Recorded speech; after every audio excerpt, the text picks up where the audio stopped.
நவீனத்தினுடைய உச்சம், நாகரிகத்தினுடைய உச்சம், தொழில்நுட்பத்தினுடைய உச்சம். ஏன்னா இன்றைக்கு தவறுகள் நியாயப்படுத்தப்படுது. அதுதான் வாழ்க்கை நியாயப்படுத்திட்டு ஒரு கட்டத்தில் நம்ம நியாயப்படுத்துறது மட்டும் இல்லை குணன், அப்படி தவறாக பேசுறது தான் முறையாக பேசிகிட்டு இருக்காங்க. பதறாத காரியம் சிதறாது என்பார்கள். எந்த காரியத்தையும் நிதானமாக செய்தால் அது அழகாக இனிமையாக இருக்கும். இந்த பாடலை போல எல்லாம் அவங்க எல்லாம் உட்காந்துருக்காங்க, பெரிய பெரிய எஸ்சிஐஸ் எல்லாம் வந்திருக்காங்க. அங்கே வீட்டில் உட்காந்துட்டு எங்கள் ஸ்டேஷன் டேரக்டர்லாம் கேட்டுட்ருப்பார். ஏன்னா அதனுடைய முதல் நிகழ்வு, முதல் நிகழ்ச்சி, முதல் அறிவிப்பு தப்பாக போயிருக்கு. இப்போ நான் என்ன சொல்லணும், வருந்துகிறோம்னு சொல்லணும், மன்னிக்கோம்னு சொல்லணும். இதெல்லாம் அந்த 10 வினாடிக்குள்ளே ஓடுற விஷயங்கள். எனக்கு அதில் உடன்பாடு இல்லை.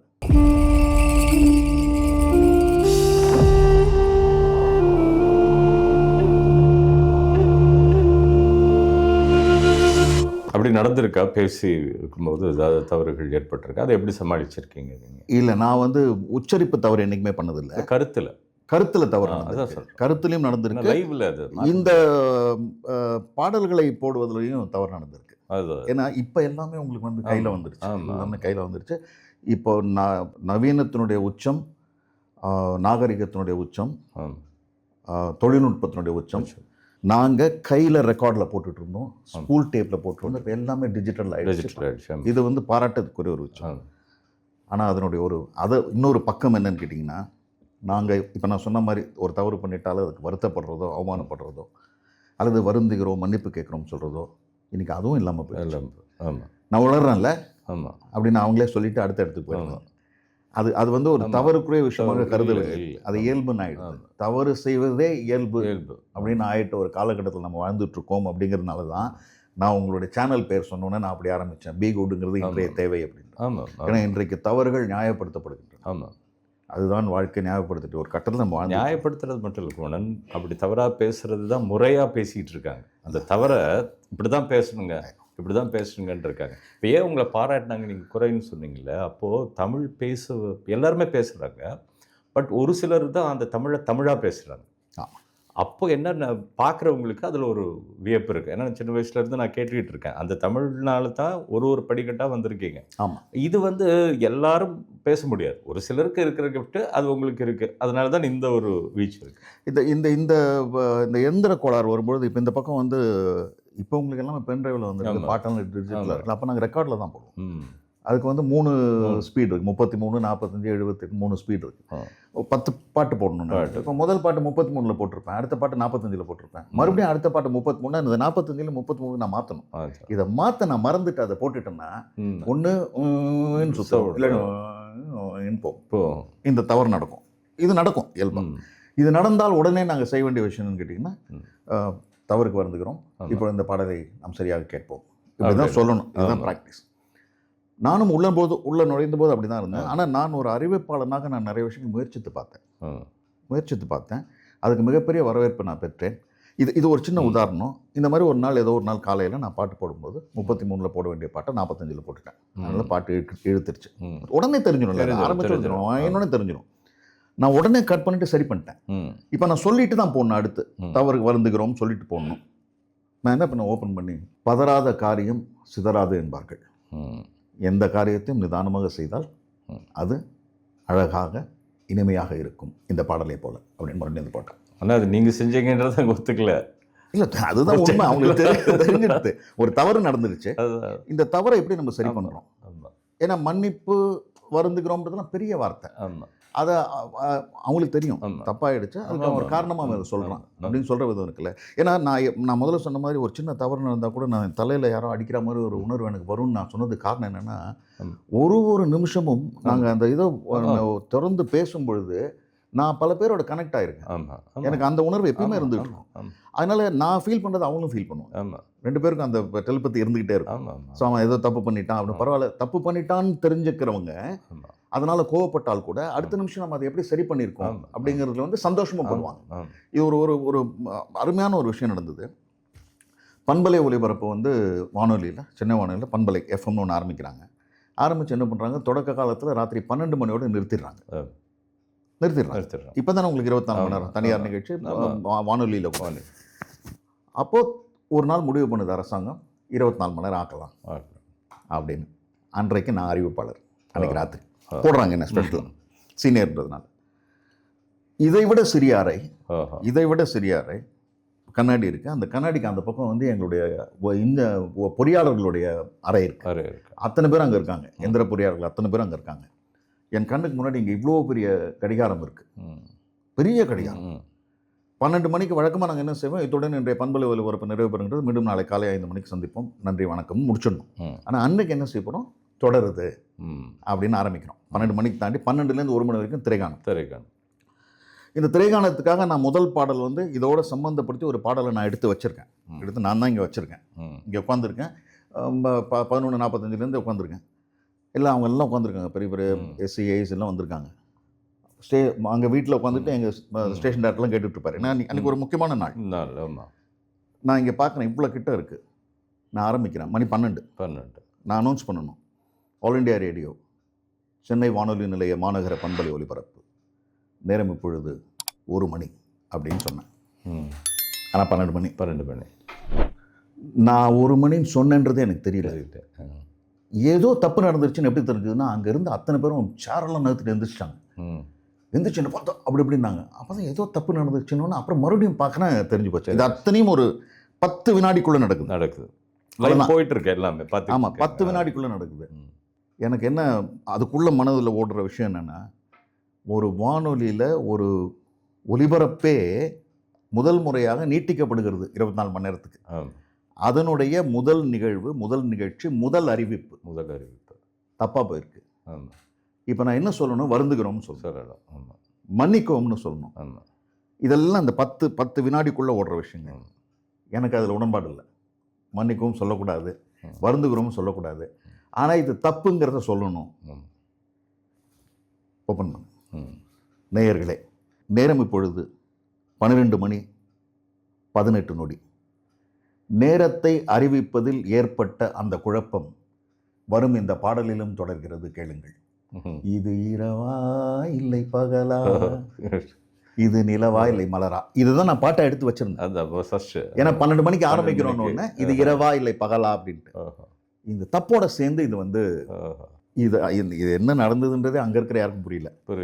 என்னமோ பண்ணாமல் பாட்டை போட்டான்னு முடிச்சுட்டாங்க. அதுக்கு பிறகு நான் 1 மணிக்கு பதில் முடிச்சுட்டு அடுத்த நிகழ்ச்சி போட்டுட்டு ரெக்கார்டெலாம் தூக்கிட்டு வரும்போது உடனே எனக்கு ஃபோன் வந்தது. அங்கேருந்து பேசினாங்க.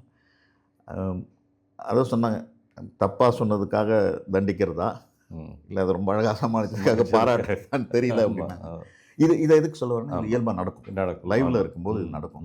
அதை எப்படி நம்ம சமாளித்து கொண்டு போகிறோம் அப்படின்னா, இந்த கட்டத்தில் எல்லாம் தமிழ் என்னை காப்பாற்று. இதுக்கு வந்து இதுக்கு கொஞ்சம் தைரியம் வேணும். இன்னொன்று அந்த நேரத்தில் எப்படி அதை செய்யணுன்ற ஒரு இது வேணும், வார்த்தைகள் வேணும். எனக்கு தமிழ் வந்து ரொம்ப அழகாக எனக்கு கை கொடுத்ததுனால தான் அது அழகாக இருந்தது. இல்லாட்டி அதுவும் தப்பாக போயிருக்கும். நேரத்தையும் தப்பாக சொல்லி, அதுக்கான காரணத்தையும் தப்பாக சொல்லி, எல்லாமே தப்பாக போயிருக்கும். இந்த அழகான தமிழ் வந்து என்னை காப்பாற்றிடுச்சு. இல்லை அழகான தமிழ் தவறையும் அழகாக்குது. ஒரு தவறை கூட அழகாக்கி பேச வைக்கிறது தமிழால் தான். இப்போ வேணுன்ட்டே தெரிஞ்சு பண்ணா தெரியாமல் பண்ணான்ற கேள்வி இதில் வந்துடும். நான் முதல்லலாம் ஆரம்ப கட்டத்தில் நான் வருந்துகிறேன், மன்னிக்கிறேன்லாம் சொல்லியிருக்கேன். அப்புறம் கொஞ்சம் வளர வளர நம்ம, ஏன்னா யாரும் வந்து தெரிந்து செய்வதில்லை தவிர, அது இயல்பாக வந்துடுது. தவறு வேறு, குற்றம் வேறு, தவறு. அப்போ ஏன் நம்ம அந்த வார்த்தை உபயோகப்படுத்தணும்னு நான் வந்து அதை பண்ணுறதில்ல அப்போத்துலேருந்து.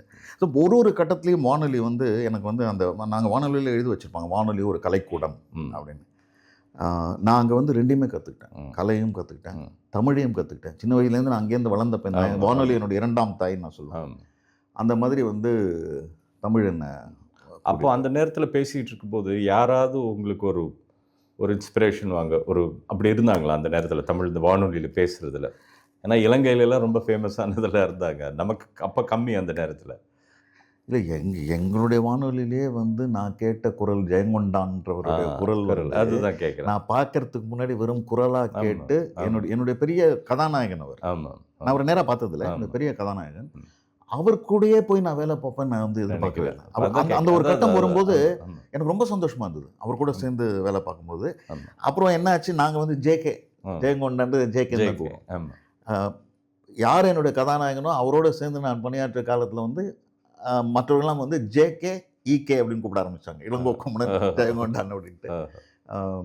மிகப்பெரிய குரல் அவர். இன்றைக்கும் எனக்கு நல்ல ஞாபகம் இருக்குது. குறிப்பாக அந்த ஒரு வார்த்தை நம்ம பெருமையாக அதை எடுத்துக்கலாம். அவர் அதை செய்வார். திரைப்பட பாடல்களில் அடுத்த பாடல் இடம்பெறும் படம் அப்படின்னு சொல்லிட்டு படம் பேர் சொல்லிடுவாங்க. அதை சொல்லும்போது அவர் திரைப்பட பாடல்களில் அடுத்த பாடல் இடம்பெறும் வசந்த மாளிகை அப்படின்னு அந்த அந்த வசந்த மாளிகை அந்த டோனில் உச்சரிப்பார். இதெல்லாம் ரொம்ப ரசித்து வானொலியில் வந்து நாங்கள் செஞ்ச விஷயம். அது மாதிரி வானொலி கொடுத்த மிகப்பெரிய ஒரு பேர் என்னன்னு சொல்லணும்னா, இந்த இடத்துக்குள்ளே நான் உட்காந்துருக்கேன். இப்போ நீங்கள் உட்கார்ற இடத்துல நான் வந்து பல துறை வித்தகர்களை பார்த்துருக்கேன். அவங்கள போய் அவங்க இருக்கிற இடத்துல போய் பார்க்கணுன்னு சொன்னால் மாத கணக்கில் நம்ம காத்துட்ருக்கோம். ஆமாம், அந்த அப்பாயின்மெண்ட் வாங்குறது, அனுமதி வாங்குறது. ஆனால் பல வித்தகர்களை நான் வந்து இந்த இடத்துல பார்த்துருக்கேன். கலைத்துறையாக இருக்கட்டும், மருத்துவத்துறையாக இருக்கட்டும், எல்லா இலக்கியத்துறையாக இருக்கட்டும், பல பேரை நான் இங்கே வந்து இவ்வளோ பக்கத்துலேருந்து பார்த்துருக்கேன். அந்த வாய்ப்பை வந்து எனக்கு வானொலி கொடுத்த வாய்ப்பு. ஒரு நாளும் வந்து வானொலி வந்து நிறைய விஷயங்களை கற்றுக் கொடுத்தேன். நிறைய விஷயங்கள் கற்றுக் கொடுத்துருக்கேன். நான் அந்த முதல்ல சொன்ன மாதிரி இந்த 24 மணி நேரம் ஒலிபரப்புன்னு சொன்ன மாதிரி அது மிக அதிர்ஷ்டவசமாக எனக்கு அமைந்த விஷயங்கள் என்னென்னா, வானொலியில் புது புது நிகழ்ச்சிகள் வரும்போது அன்றைக்கி நான் அறிவிப்பாளராக இருப்பேன். அது இயல்பாகவும் நடக்கும், இல்லைன்னா என்னை கூப்பிட்டு வச்சுப்பாங்க. வசந்த வீடுன்னு நாங்கள் ஒரு நிகழ்ச்சி பண்ணோம். வசந்த வீடு காலையில் 10:10லேருந்து 11 மணி வரைக்கும். அதில் வந்து நிறைய டாபிக்ஸ் பேசுவோம். அந்த நிகழ்ச்சி முதல்ல ஆரம்பிக்கும் நாளில் நான் அறிவிப்பாளர். அப்போ அதனுடைய நிகழ்ச்சி பொறுப்பாளர் வந்து என்கிட்ட காலையில் 9 மணிக்கு வந்து சொல்கிறார், இன்றைக்கி வசந்த வீடுன்னு ஒன்று ஆரம்பிக்கிறோம் குமரன், நீங்கள் தான் இன்றைக்கி அறிவிப்பாளர், ஏதாவது புதுசாக பண்ணுங்களேன். நம்ம என்ன சொல்கிறோம், வசந்த வீடு என்ற பொது நிகழ்ச்சி தொடங்குகிறது, இன்றைய நிகழ்ச்சியில் இவர் இடம்பெறுகிறார்கள் அப்படின்னு தான் சொல்லுவோம். அப்படி இல்லாமல் ஏதாவது புதுசாக முயற்சி பண்ணுங்களேன் அப்படின்னாரு. காலைல 9 மணிக்கு சொன்னார். நான் 9 டிரான்ஸ்மிஷனில் இருக்கேன். 9 மணிக்கு ஃப்ரீ ஆகிடுறோம். 9 மணிக்கு முடிச்சுட்டு நான் ஒரு அரை மணி நேரம் கொஞ்சம் யோசிச்சு வச்சு நான் ஒன்று ரெடி பண்ணி வச்சுக்கிட்டேன். ஆனால் அவர்கிட்ட சொல்லலை. என்ன பண்ணீங்கன்னா, நான் சொன்னேன், சார் நான் சொல்லலை, நான் நேராக உங்களுக்கு சொல்கிறேன், கேளுங்க, லைவில் கேளுங்க அப்படின்னு சொல்லிட்டு வந்து உட்கார்றாரு. அவர் சிறப்பு விருந்தினர் வந்திருக்காரு. அப்புறம் நான் ஆரம்பிக்கும் போது என்ன பண்ணேன், ஆல் இண்டியா ரேடியோ சென்னை வானொலி நிலையம் மாநகர பண்பலை ஒலிபரப்பு, நேரம் இப்பொழுது 10 மணி 10 நிமிடம், நிகழும் பார்த்திப ஆண்டு அப்படின்னு ஆரம்பித்து அந்த ஆண்டுகள் எல்லாம் சொல்லி, அந்த தேதியில் இந்த தேதியில் இத்தனை மணிக்கு சென்னை வானொலி மாநகர பண்பலை வசந்த வீடு என்ற புதுமனை புகு விழா நடைபெறுகிறது அப்படின்னு ஆரம்பிச்சார். சின்ன சின்ன ஏன்னா ரசிக்கிறவங்க வந்து நேயர்கள் கேட்கும்போது சந்தோஷப்படுவாங்க. ஆமாம், அது பெரிய விஷயம். அந்த சந்தோஷம் இப்போ தான் வீடியோ, இப்போ தான் எல்லாம் எங்கேயோ எக்ஸ்ட்ரீமில் இருக்குது. அப்போ வெறும் பேச்சு தானே, வானொலி தானே, வெறும் பேச்சு தானே. சுதந்திரம் பெற்ற அறிவிப்பே வானொலியில் தானே கேட்டாங்க. வானொலியில் தான் எல்லாமே இருந்தது. நாங்களும் சின்ன வயசுல அந்த நாடகங்கள்லாம் கேட்டுட்டு போவோம். அப்போ நாங்கள் கற்பனை பண்ணிப்போம் ஒரு கதாபாத்திரத்தை. ஸோ ஒரு காலகட்டம் வரைக்கும் மக்களுக்கு வானொலி தான், பாடல்கள் தானே, பாட்டு கேட்காம தூங்கினவங்களே இல்லையே, அப்படிதான் இருந்தது. அப்புறம் தான் அந்த வளர்ச்சி வந்தது. கல்வி தான் வானொலியை வந்து கல்வியை கலை மூலமாக தருவது தான் வானொலியினுடைய குறிக்கோளை, மோட்டோவே தான். எஜுகேஷன் த்ரூ என்டர்டைன்மெண்ட் தான். நீங்கள் வானொலி வந்து விவசாய உலகில் மிகப்பெரிய சாதனைகளை பண்ணி கொடுத்துருக்கு. மீனவர்களோட வாழ்க்கையில் மிகப்பெரிய துணையாக நின்று இருக்கு. பொதுமக்களோட வாழ்க்கையில் மிகப்பெரிய துணையாக இருந்திருக்கு. ஒரு விபத்து ஒன்று நடந்துருந்தா அந்த விபத்தில் மருத்துவமனையில் அனுமதிக்கப்பட்டவங்களுக்கு ரத்தம் வேணும்னு சொல்கிறாங்க, அதை வானொலியில் அறிவிக்கிறாங்க, இந்த இடத்துல ரத்தம் வேணும். அடுத்து ஒரு 2 மணி நேரத்தில் அந்த மருத்துவமனையிலேருந்து ஃபோன் பண்ணுறாங்க, போதும் நிறுத்துங்க, சொல்லாதீங்க, எங்களுக்கு தேவைக்கு மேலே அதிகமாக வந்துருச்சு. அப்போ எத்தனை பேர் கேட்டுக்கிட்டு இருக்காங்க, எவ்வளோ பேர் கேட்டுறாங்க, உடனே போய் செய்கிறாங்க. ஆமாம், அது மாதிரி ஒரு காலத்தில் வந்து மீனவர்கள் கடலுக்குள்ளே போகலாமா வேணாமான்னு முடிவு பண்ணுறதே வந்து வானிலை அறிக்கையை கேட்டு தான். அப்போ பிரதான ஒரே சாதனம் தானே, மக்கள் தொடர்பு சாதனம்னா வானொலி மட்டும் தானே இருந்திருக்கு. நீங்கள் எங்களுடைய ஐயா அண்ணாச்சி தென்கட்சி சுவாமிநாதன், அவருடைய எந்த ஒரு தகவல் உங்களுக்கு தெரியும், எல்லாருக்கும் தெரிஞ்ச விஷயம். அவரோடலாம் நெருங்கி பழகக்கூடிய வாய்ப்பு வந்து எனக்கு கிடைச்சது வானொலி மூலமாக. அப்போது இந்த வானொலியில் பணியாற்றிட்டு இருக்கும்போதே தான் எனக்கு வந்து பண்பலை ஒலிபரப்பு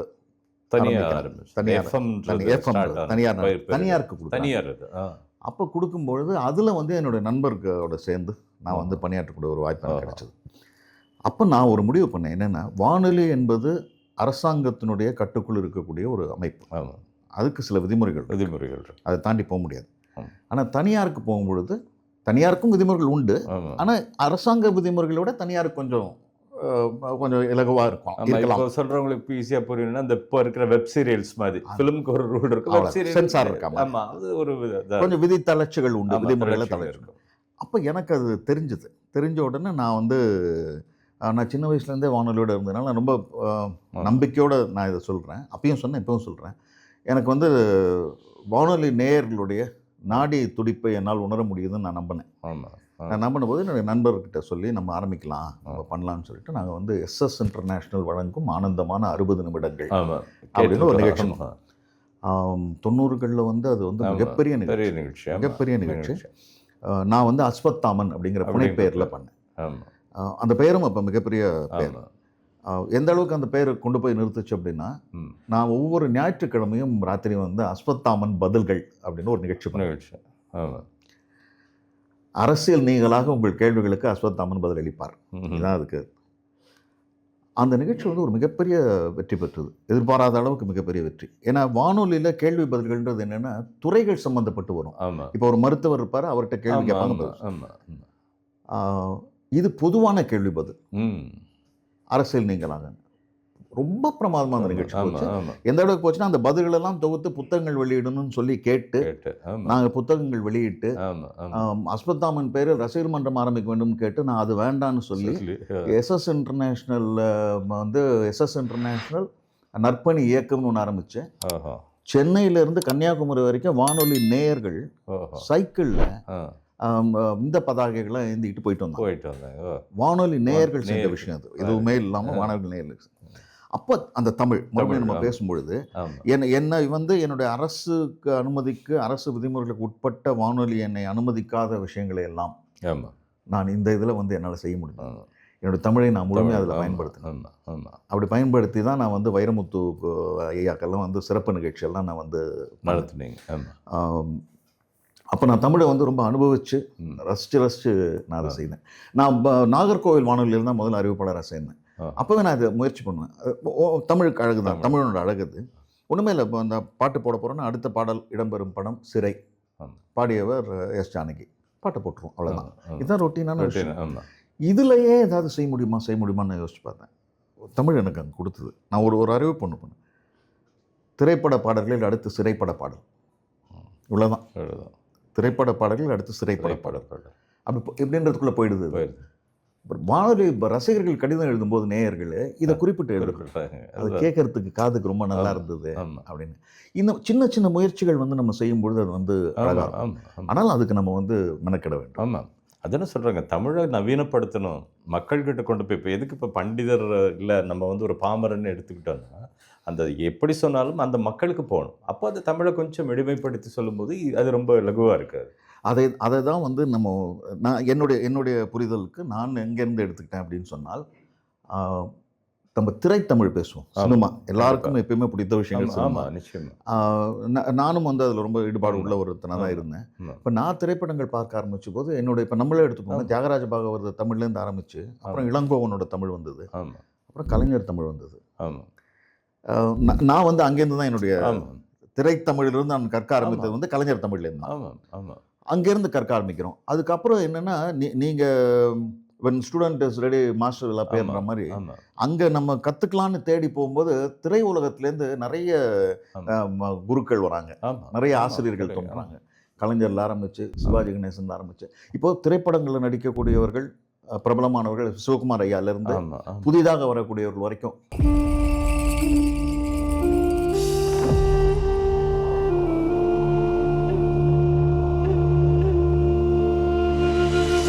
இந்த பி குட் சேனலில் நல்ல விஷயம்ன்றதுனால நீங்கள் எல்லாருக்கும் போய் சேர்கிற மாதிரி நல்ல எல்லாருக்கும் ஷேர் பண்ணணும்னு உங்களை பணியும்பா கேட்டுக்கொள்கின்றேன்.